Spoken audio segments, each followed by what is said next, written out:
Hey there, I'm Luke the cooking camper. There is the camper. We just got back from Iowa and we did have something happen. Kind of sad. Now, not only am I the cooking camper, but I am also the cooking gardener. And I have this that I need to deal with today. This is a huge old Mexican prickly pear. It was in this beautiful pot. And when we got home yesterday, we noticed that this had gotten ripped off. And then this morning I woke up and the whole thing was over. Originally, I had this pot, the end of it was kind of in the ground a little bit. And I drilled a whole bunch of holes in it, and my original plan worked. So there's the cactus. And I drilled a bunch of holes, and the plan was that the roots would just come down and go straight into the ground. And that's exactly what they did. And they're still doing. I'm just not really sure what I'm going to do to remedy this situation.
I've never physically sawed on a cactus before. This is a very mature cactus. So the petals and the flesh is very thick. So I just went through, sawed some stuff off.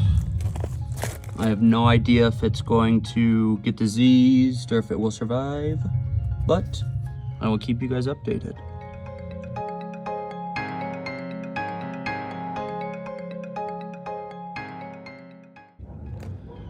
Well, this is the finished product.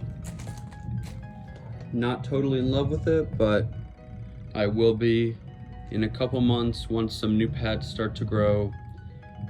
Then it will get cleaned up. Cactus kind of do clean themselves up. And spots like this will callus over, so then it will look nice and woody. It will look good. You just gotta give it some time. I lost, I don't know, probably 3/4 of it though, which is disappointing, but at the same time, they'll grow back. I mean, it does not take long. This variety grows very, very fast. And again, this is a old Mexican prickly pear. But yeah, so I'm going to ask a couple of my friends if they want some of these pieces, and the rest I'm just going to throw away. Sad, but good at the same time. I'm really glad that I saved the base.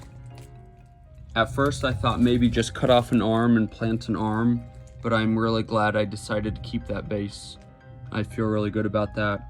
got the rocks built up around it, the soils around it. So I cut enough back, it should be able to stay sturdy while it grows some more roots outward. And then, like I said, eventually it will start growing new pads. Now where I took off ones like this, sometimes they grow more, sometimes they'll just grow from random spots. But like this, I don't know. I assume maybe that will grow a couple pads like on the edges, but we'll see. Well, if you liked this video, make sure to give us a big thumbs up, comment down below, and subscribe to our channel. Don't forget to hit that bell so that you see the next time me and Zena upload a video. And tell me in the comments, do you like this whole Luke gardening kind of situation? But I mean, I love to do it, so I just thought I might as well share it with you guys. Well, get out and try to harness nature through gardening. Get growing.